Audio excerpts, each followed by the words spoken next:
आज महामानव डॉक्टर बाबा साहब अम्बेडकर जी का महापरिनिर्वाण दिन है। इस अवसर पर सर्वप्रथम उन्हें कोटि कोटि प्रणाम और अभिवादन। डॉक्टर बाबा साहब अम्बेडकर जी का जो कार्य है ये केवल एक समाज के लिए नहीं है, तो इस देश को महासत्ता बनाने का है। हमारे नेतागण कहते हैं कि भारत महासत्ता बनना चाहिए, मगर उसका पूरा जो खाका है वो तभी डॉक्टर बाबा साहब अम्बेडकर जी ने बनाया। देखिए, एक देश किस तरीके से आगे बढ़ सकता है जब उस देश में रहने वाले लोग आगे बढ़ेंगे तो वो देश आगे बढ़ेगा। मगर हमारे देश के अंदर जो विषमता थी, वो विषमता केवल एक जात के लिए तो थी, मगर उसके साथ साथ इस देश का जो 50% वर्ग महिलाओं का आता है उसके लिए भी था। महिलाओं का भी अधिकार शिक्षा का छीना गया था। परंपरा के नाम पर हमने महिलाओं को भी विकास से दूर रखा गया था।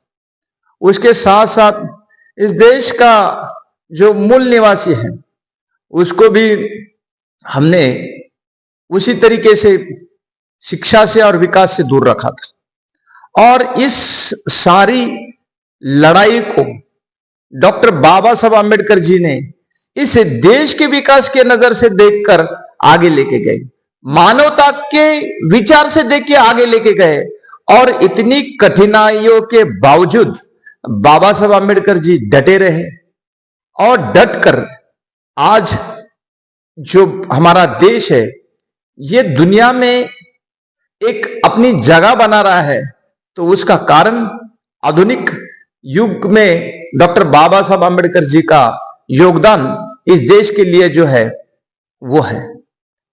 तो हमें डॉक्टर बाबा साहब अम्बेडकर जी को एक अस्पृश्यताओं के नेता, कुछ पिछड़ों के नेता इस नजर से नहीं देखना चाहिए। बाबा साहब अम्बेडकर जी ने इस देश के हर व्यक्ति के लिए काम किया है। जब हम भारत का संविधान पढ़ते हैं और उसको देखते हैं, जब हमारे ऊपर कोई अत्याचार होता है और उस अत्याचार का जो उत्तर है हमें कहां से मिलता है, हमें इस अत्याचार का उत्तर जो है और समाधान जो है और अन्याय के ऊपर जो न्याय मिलने की जो ताकत है ये भारत का संविधान देता है। और इस अन्याय को डॉक्टर बाबा साहब अम्बेडकर ने झेला, और बाबा साहब अम्बेडकर ने झेलने के बाद बाबा साहब अम्बेडकर जी ने महसूस किया क्या कितने लोग हैं इनके ऊपर पूरे अत्याचार हो रहे हैं, और अन्याय के विरुद्ध लड़ने का जो आवाज है वो डॉक्टर बाबा साहब अम्बेडकर जी है। तो इसलिए हम देखते हैं कि पढ़ाई में भी जो विद्यार्थी है उनका कौन प्रेरणा स्रोत कौन हो सकता है, तो डॉक्टर बाबा साहब अम्बेडकर जी एकमात्र व्यक्ति है कि हर एक विद्यार्थियों के लिए एक प्रेरणा स्रोत है। क्योंकि बाबा साहब अम्बेडकर जी ने जितना ज्ञान हासिल किया है, जितना ज्ञान हासिल किया है, शायद ही इस देश में किसी अकेले व्यक्ति ने हासिल किया होगा।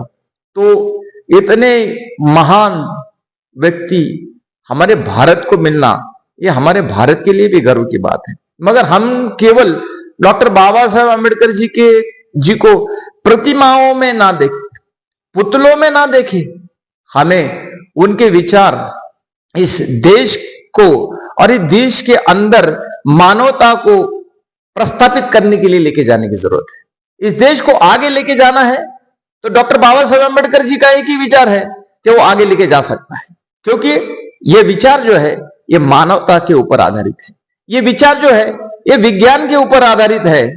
और इसलिए हमें डॉक्टर बाबा साहब अम्बेडकर जी को उस फ्रेम के बाहर देखने की जरूरत है। और मैं इस देश की युवा शक्तियों को ज्यादा अपील करना चाहता हूं कि आप बाबा साहब जी को पढ़ो। बाबा साहब जी को खाली सर पे मत लो, उस बाबा साहब जी अम्बेडकर जी को आपके सर के अंदर रखो। और आपके दिमाग में जब बाबा साहब अम्बेडकर जी को आप लेके जाएंगे तब आपको समझ में आएगा क्या ये उन्नति का रास्ता कैसा है। इस मानवता का रास्ता कैसा है, ये सब रास्ते जब आप बाबा साहब आम्बेडकर जी को दिमाग में लेंगे तो समझ में आएगा।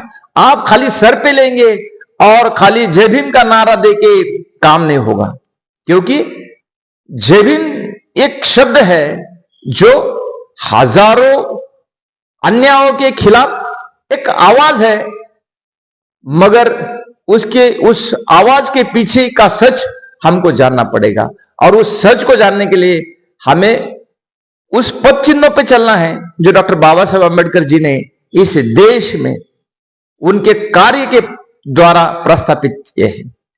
और इसलिए हमने इकोनिट्स फाउंडेशन के जरिए, हमारे सोच बदलो गांव बदलो मुहिम के जरिए डॉक्टर बाबा साहब आम्बेडकर जी का यह कार्य है, यह ग्रामीण क्षेत्र में लेके जाने का काम शुरू किया।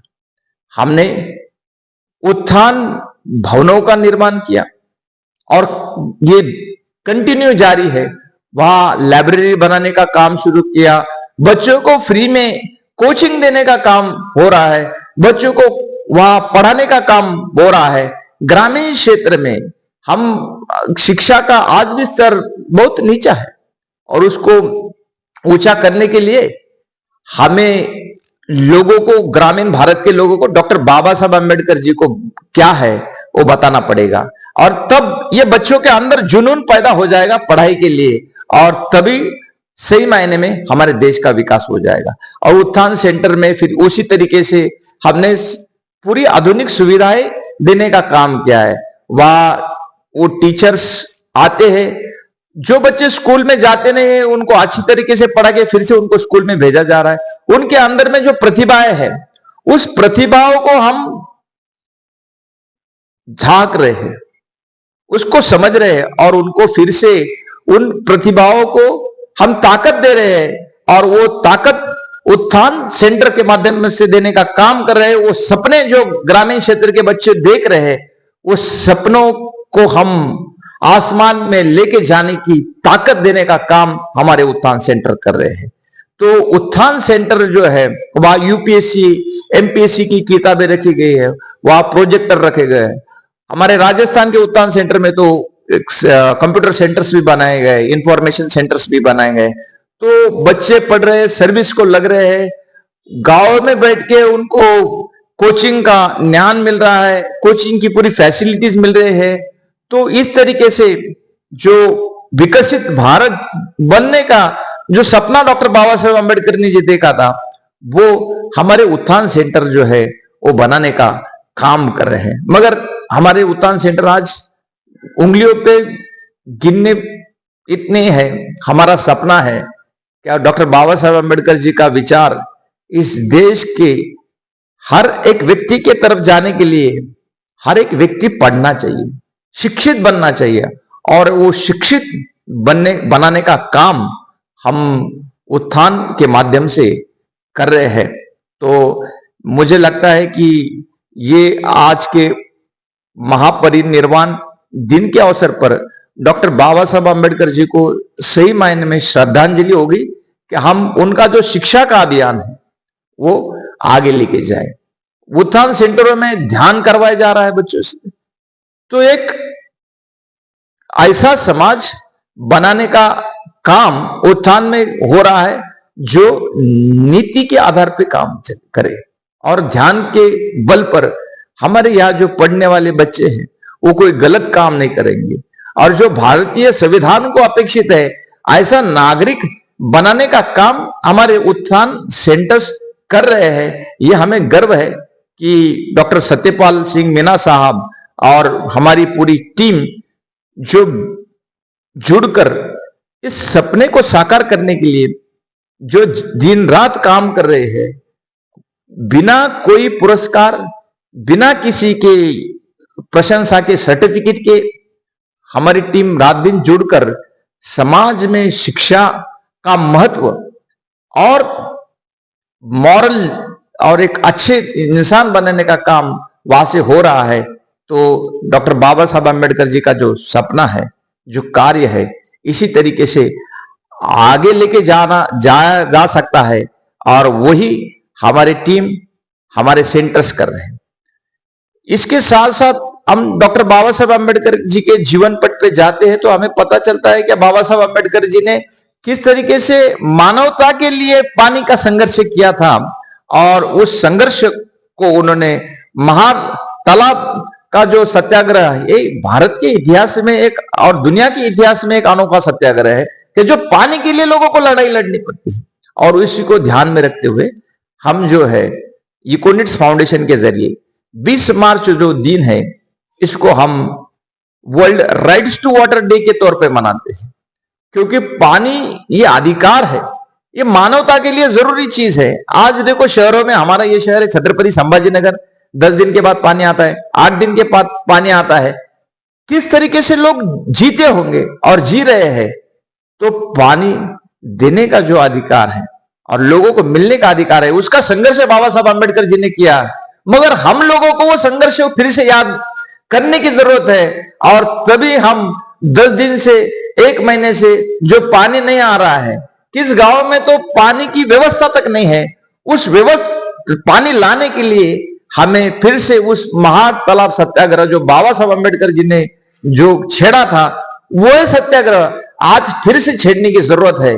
और जो पानी का प्रदूषण हो रहा है, जो पानी की किल्लत हो रही है, उसके ऊपर सबको मिलकर आवाज उठाने की जरूरत है। और वो आवाज उठाने का काम हमारा जो world rights to water day है इसके जरिए किया जा रहा है। तो 20 मार्च सब लोगों ने याद रखने की जरूरत है कि इस ऐतिहासिक दिन डॉक्टर बाबा साहब अम्बेडकर जी ने महाड़ का सत्याग्रह किया था, और हम इसी ऐतिहासिक दिन को मध्य रखते हुए फिर से इस दिन को हम world rights to water day के तौर पे मना रहे हैं। तो जहां जहां पानी की संकट है, जहां जहां पानी का प्रश्न है, वहां वहां लोगों ने आवाज उठाना चाहिए।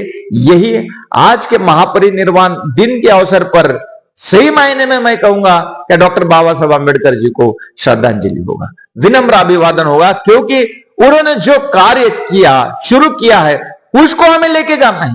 कॉन्टेक्स्ट कोई भी रहेगा, मगर प्रश्न आज भी वैसी का वैसा है।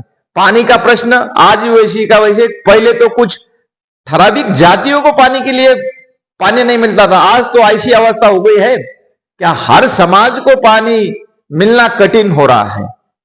पानी इतना प्रदूषित हो रहा है, और इसलिए बाबा साहब अम्बेडकर जी 6 दिसंबर 1956 को हमको छोड़ के गए, मगर इसका मतलब यह नहीं है कि बाबा साहब चले गए। बाबा साहब अम्बेडकर जी आज भी जीवित है हमारे अंदर। जब जब हमें जरूरत गिरती है, तब तब बाबा साहब अम्बेडकर जी हमारे लिए एक प्रेरणा बनकर, हमारे लिए एक उम्मीद बनकर, हमारे लिए एक आशा का किरण बनकर सामने नजर आते हैं। मगर हमारे आंख खुले होने चाहिए, हमारा दिमाग खुला होना चाहिए, और हमारा दिमाग जाति से दूर जाकर मानवता के दायरे में देखने का काम करेगा। तभी आपको सबको बाबा साहब अम्बेडकर जी नजर आएंगे। तभी हर एक देश के समस्या में, हमारे जीवन के हर एक समस्या में एक आशा निकलेगी, उम्मीद निकलेगी, और वो उम्मीद डॉक्टर बाबा साहब अम्बेडकर जी के जीवन से आपको मिलेंगी, हमको मिल रही है। और हम उस जरिए पिछले 25 साल से इस देश पे काम कर रहे हैं। देश के हर एक क्षेत्र में हमारा काम चालू है, और हम इस मिशन को आगे बढ़ा रहे हैं कि जो सपना डॉक्टर बाबा साहब अम्बेडकर जी ने इस देश के प्रति देखा था, इस देश के हर एक व्यक्ति के प्रति देखा था, उसको हम आगे लेके जाने का काम हमारी टीम कर रही है।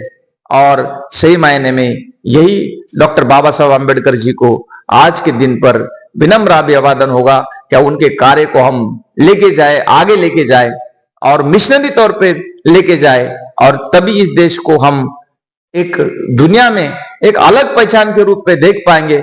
वरना हमारा देश 1947 के पहले जिन रूढ़ियों में था, उसी रूढ़ियों में फिर से ना चला जाए, इसलिए बाबा साहब अम्बेडकर जी को हमें अभिवादन करने की जरूरत है।